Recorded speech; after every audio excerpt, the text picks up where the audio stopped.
अपने आप को सम्मिलित करता हूँ।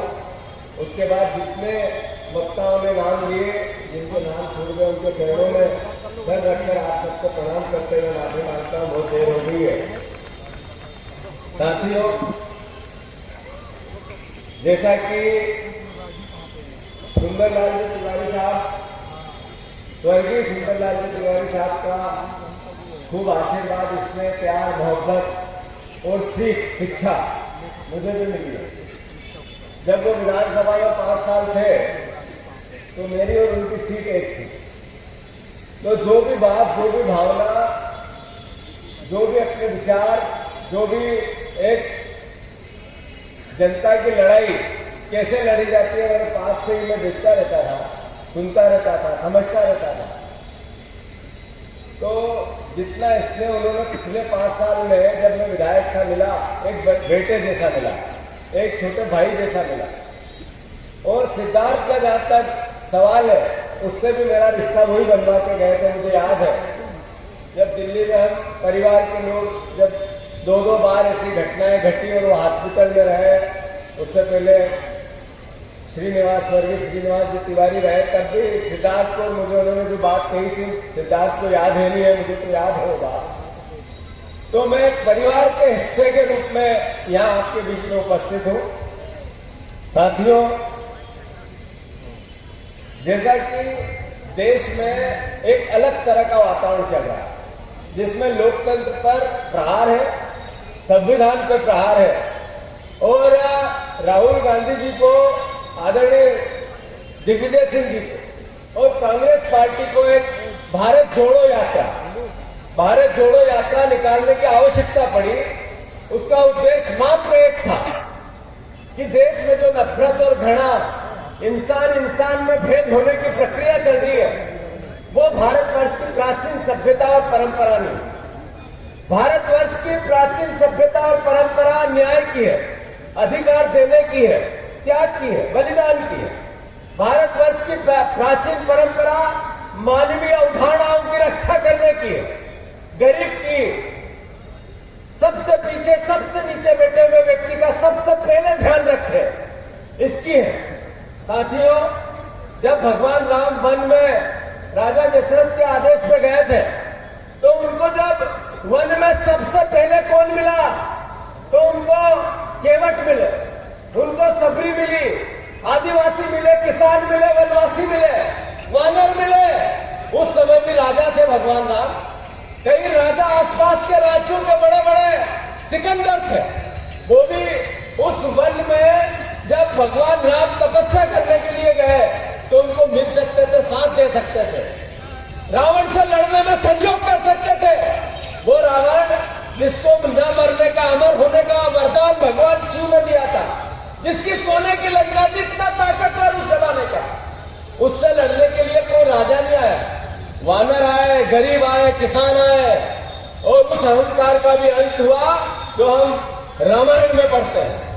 वैसा ही परिदृश्य आज है, वैसी ही स्थिति परिस्थिति आज है। जो सत्ता में बैठे हुए लोग वो ये सोचते हैं कि हम हार ही नहीं सकते, हम नफरत और घृणा से जीत लेंगे, इंसानों को आपस में लड़ा के अपनी जय करवा लेंगे। तो जब रावण का अहंकार नहीं चला, तो आज का अहंकार चलेगा क्या? अरे चलेगा क्या? ये धरती श्रीनिवास तिवारी जी की धरती है, ये धरती विंध्य की आदरणीय स्वर्गीय अर्जुन सिंह जी की धरती है, जिनको अपनी जबान के लिए पहचाना जाता था, जिनको अपने निर्णयों के लिए पहचाना जाता था, न्याय के लिए पहचाना जाता था। जब श्रीनिवास तिवारी जी विधानसभा के अध्यक्ष थे तो दिग्विजय सिंह साहब मुख्यमंत्री थे 10 साल। पर एक मुख्यमंत्री को भी सरकार को किस तरीके से अपने हाथ में कंट्रोल रख के न्याय करना चाहिए, विधायकों के अधिकारों की रक्षा करनी चाहिए, ऐसे सैकड़ों उदाहरण हम सुनते, पढ़ते और देखते हैं श्रीनिवास तिवारी जी के। सौभाग्य से इसी रीवा की धरती पे से फिर इसी विधानसभा के अध्यक्ष का कार्यभार श्रीनिवास तिवारी जी को जो अवसर मिला था, जो एक रीवा की पहचान बनाने का अवसर, वो फिर मिला है। साथियों, विधानसभा में जब मैंने ये देखा कि ये जो व्यक्ति आस्थी पे बैठे हैं ये आरएसएस की पृष्ठभूमि से आए हुए नहीं है, ये कॉमरेड है जिनकी रीढ़ की हड्डी है, जो निर्णय लेंगे, न्याय करेंगे, अधिकार विधायकों के अधिकारों की रक्षा करेंगे। विपक्ष का भी जो वचन लिया हमने, जो प्रतिज्ञा ली, जो शपथ ली, उसका उस व्यवहार को जिएंगे। पर मैं माफी चाहते हुए आप सबको यह अनुरोध करना चाहता हूं, अध्यक्ष जी ने निराश किया, ये रीवा में कहना पड़ेगा। अध्यक्ष जी ने वो भाव एक विधायक की रक्षा के, उसके अधिकारों की रक्षा के, मैं व्यक्ति हूं, जीतू पटवारी का अपमान होगा तो चलेगा, तिरस्कार होगा तो भी चलेगा, अगर विधानसभा से उसको निष्कासित करेंगे तो चलेगा, पर एक विधायक को लगभग 3 लाख मतदाता चुन के भेजते हैं। उन 3 लाख मतदाताओं के अधिकारों की रक्षा दे दिया आपने नहीं। मैं यही धरती है, इसी जिले से आप चुन के आते हैं। मैंने क्या गुनाह किया? मैंने ये कह दिया कि शिवराज सिंह चौहान ने पिछले 2015 से आज तक या 2010 से आज तक 1 लाख बार ये कहा किसान की आय दुगनी करूंगा, नहीं की आंकड़े नहीं हमें सवाल पूछा, 1 बार पूछा, 2 बार पूछा, 3 बार पूछा, 10 बार पूछा। क्या आपने कहा था शेरपुर में आदरणीय नरेंद्र मोदी जी को 2016 में लाके कि हम 2022 तक किसानों की आय दुगनी करेंगे, कितनी की? तो उत्तर आया कि अभी आंकड़े एकत्रित की जाते हैं। कितनी बार आया? 10 बार। फिर हर्ष विजय गहलोत मेरे साथी है, उनके उत्तर में प्रश्न का यही प्रश्न और उसका उत्तर आया हमने ऐसी कोई घोषणा ही नहीं। तो ये बात जब हमने विधानसभा में उठाई, विधानसभा अध्यक्ष का संरक्षण मांगा, तो उन्होंने कहा कि जीतू पटवारी तो सवाल करता है, तो किसानों की आय दुगनी करने की बात करता है, ये गलत बात है, तुम गलत तथ्य, गलत तर्क दे रहे हो, माफी मांगो। मैंने कहा इतना ही नहीं था कि शिवराज जी आपने इतनी बार जो झूठ बोला चलेगा, आप किसानों के गेहूं का भाव 3000 रुपया कुंटल कर दो। कोई मैंने गलती की थी? अरे बोल के बताओ गलती की थी क्या? 3000 रुपया कुंटल किसानों की फसलों के दाम होने चाहिए कि नहीं होने चाहिए? जब महंगाई हुई, गरीब को भी उस पर आफत है, मध्यम वर्गों को भी उस पर आफत है, घर घर में महंगाई की पीड़ा है, तो किसान का खाद बढ़ा, उसकी बिजली बढ़ी, उसके रासायनिक बढ़े, उसके बीज का खर्चा बढ़ा, मजदूरी बढ़ी, उसकी मेहनत बढ़ी, तो उसको 3000 रुपये कुंटल गेहूं क्यों नहीं होना चाहिए बताओ? तो मैं आप सबसे हाथ जोड़ के निवेदन करना चाहता हूं, ये मीडिया के साथी भी यहाँ हैं, उनके सामने भी विनम्र प्रार्थना करना चाहता हूं। मैं एक ही बात कहने आया हूं रीवा की धरती पे कि आगाज यहां से और मध्य प्रदेश की एक एक जगह गूंजे कि 3000 रुपया कुंटल किसानों के गेहूं का भाव, धान का भाव, अनाज का भाव होना चाहिए कि नहीं होना चाहिए? ये विधानसभा अध्यक्ष जी अगर इसका सहयोग नहीं करे तो इनको सबसे पहले वापस रीवा बुला, हराम इनको। ये इस ताकत को रोकते हैं, किसान की बात करने को रोकते हैं। तो जो साथी, जो किसान बीजेपी का भी है, जो साथी बीजेपी के विचार का काम करता है, किसान है, तो उसको विचार करना चाहिए कि अगर किसान की खेती के मूल्यों का दाम नहीं देगी जो सरकार, तो किसान के बच्चे जैसे आज भटक रहे ऐसे आगे क्या होगा उसके भविष्य का। तो विधानसभा अध्यक्ष ने इस बात के लिए मुझे निलंबित किया। मैंने जब उससे दूसरी बात पूछी कि शिवराज जी आपने 4 लाख करोड़ रुपए का कर्जा मध्य प्रदेश में ले लिया, हर हफ्ते 500 करोड़ रुपया, हर हफ्ते 500 करोड़ रुपया, और जिस दिन बजट आया उसी दिन 3000 करोड़ रुपया ब्याज देने के लिए, उसी दिन जिस दिन बजट था वापस कर्जा ले लिया। यहां तक की बात नहीं थी, उसी दिन 27 तारीख को रिजर्व बैंक की एक विज्ञप्ति थी जिसमें 18 साल पहले, 19 साल पहले जो कर्ज लिया था 10,000 करोड़ की संपत्ति 3000 करोड़ में रिजर्व बैंक नीलाम कर रहा। मतलब एक दिन की 3 घटना, इधर मध्य प्रदेश शासन का बजट आ रहा है, उधर हमारी सरकार 3000 रुपए ब्याज देने के लिए ऋण ले रही है, और 20 साल पहले उसी दिन रिजर्व बैंक 10,000 करोड़ की संपत्ति 3000 के बदले बेच रही है। ये की आर्थिक, क्या ये सवाल पूछना गुनाह था? ये इनको बुरा लगा। मैंने कहा शिवराज जी आप ये कर्जा लेते हो जाता कहां है? तो प्रश्न के उत्तर में था 35 बार कुणाल चौधरी ने प्रश्न किया कि जो हमारा टूरिज्म डिपार्टमेंट ये इतना खर्चा करता है, इस साल की इसकी पूरी प्रक्रिया बताओ कि कहां कहां इस खर्चे का विवरण दो। उसमें 35 बार बीजेपी के कार्यालय में भोजन करवाया, लिखा हुआ है, लिखा हुआ। तो ये कर्जा 9 करोड़ रुपए, 9 करोड़ रुपए का 5 साल, तो 4 बार की सरकार है, तो 9 करोड़ रुपया 5 साल, तो 4 बार में कितने? लगभग 35-40 करोड़ रुपया। तो ये सवाल उनको अच्छा नहीं लगता। मैंने पिछली विधानसभा में पूछा था, तो नरोत्तम मिश्रा आए आनंद फानंद, दूसरे दिन मेरे खिलाफ कार्रवाई होगी और उन्होंने प्रेस कॉन्फ्रेंस की।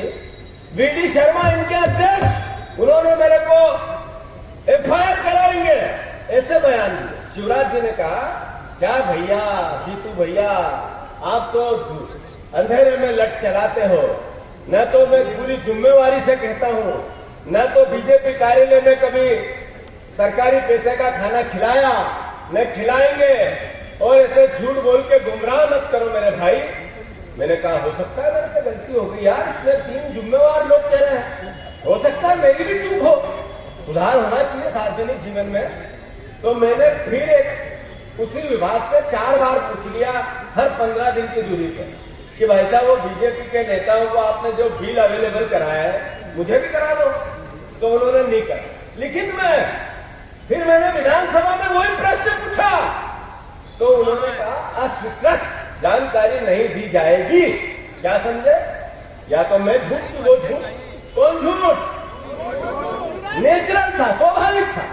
ये बात उनको बुरी लगी। मैंने कहा 40,000 करोड़ रुपए का पिछले समय आपने हवाई जहाज चला दिया, थोड़े दिन पहले आपने एक हवाई जहाज खरीदा, उसका एक्सीडेंट करा दिया, फिर एक हवाई जहाज की निविदा बुला ली और इधर कर्जा ले रहे हो। तो ये क्या अभी सारा कर्जा लेके आप हार जाओगे तो आने वाले मुख्यमंत्री कमलनाथ बनेंगे तो इस भार को कैसे उठाएंगे? अगर मैं नहीं पूछूं तो कौन पूछे? पूछना चाहिए कि नहीं पूछना चाहिए? तो मेरे को ये बात बुरी लगती, तो इन्होंने मुझे सस्पेंड कर दिया है।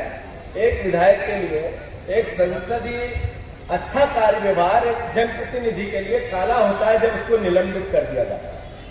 अगर एक विधायक को सस्पेंड कर दिया, ये कह दिया कि तुम्हें विधानसभा से बाहर रहना है, इसका मतलब है वो अपने काम में अपूर्ण है, एक तरह से उस पर धब्बा रहता है। साथियों, मैंने कोई गलती नहीं की थी, सब संसदीय मर्यादाओं के अनुरूप ही बात की थी। कोई नियम कायदे या कोई कानून व्यवस्था के अनुसार मुझे सस्पेंड नहीं किया, मैंने कोर्ट में भी लगाया है। पर ये अपराध किया किसने? ये हमारे विधानसभा अध्यक्ष, आपके जिले के जो विधायक है उन्होंने किया। वो बीजेपी के अगर कार्यकर्ता बनना चाहते हैं तो मैं, बहुत बुजुर्ग है, बहुत सीनियर है, उनके चरणों में सर रखकर उनका सम्मान भी करता हूं। पर इस तरह का अपने धर्म के प्रति, अपने कर्म के प्रति न्याय नहीं करना, ये एक तरह से अपराध है। और मैं रीवा के उनकी विधानसभा के परिवारजनों से, खासकर किसान भाइयों से ये अनुरोध करना चाहता हूं इस पावन धरती से कि मेरे साथ जो हुआ उनसे सवाल करो। जनप्रतिनिधियों के साथ ऐसा अन्याय होगा, विधानसभा अध्यक्ष करेगा, तो अल्टीमेटली संविधान और लोकतंत्र बचेगा कैसे? और आज जरूरी क्या है? सबसे जरूरी है संविधान बचाना, लोकतंत्र की रक्षा करना। आज जब राहुल जी बार बार कहते हैं संसद में हमारा माइक बंद कर दिया जाता है, राहुल जी बार बार कहते हैं कि जो स्वास्थ्य संस्थाएं हैं उनको मैनिपुलेट करके विचारधारा के लोगों को बिठाया जाता है, जब राहुल जी कहते हैं कि मीडिया, कभी सुना हमने इससे पहले किसी देश में, केवल हिंदुस्तान में नहीं कि प्रधानमंत्री के नाम से गोदी मीडिया, मोदी मीडिया, कितना अपमानजनक व्यवस्था है। मीडिया लोकतंत्र को बैलेंस करती है, चलाती है। हमारे जनप्रतिनिधि लोकतंत्र में मीडिया के पत्रकारों से डरते हैं कि यार ये न्याय की बात करेंगे, तो उसमें भी प्रश्न है। तो ये ऐसा देश बनाना चाहते हैं। साथियों, बहुत लंबी बात हो गई है, इतना ही हाथ जोड़ के विनम्र प्रार्थना है कि श्रीनिवास तिवारी जी की भी जितनी पुण्य है हमने सबने देखी है, मध्य प्रदेश जानता है, देश जानता है। सुंदरलाल तिवारी जी का भी समर्पण हम सबने देखा है, पूरा देश जानता है। मैं आप सबसे हाथ जोड़ के प्रार्थना करना चाहता हूं कि जब 1 साल बाद हम सब यहाँ फिर एकत्रित हो तो सिद्धार्थ तिवारी विधायक के रूप में होना चाहिए।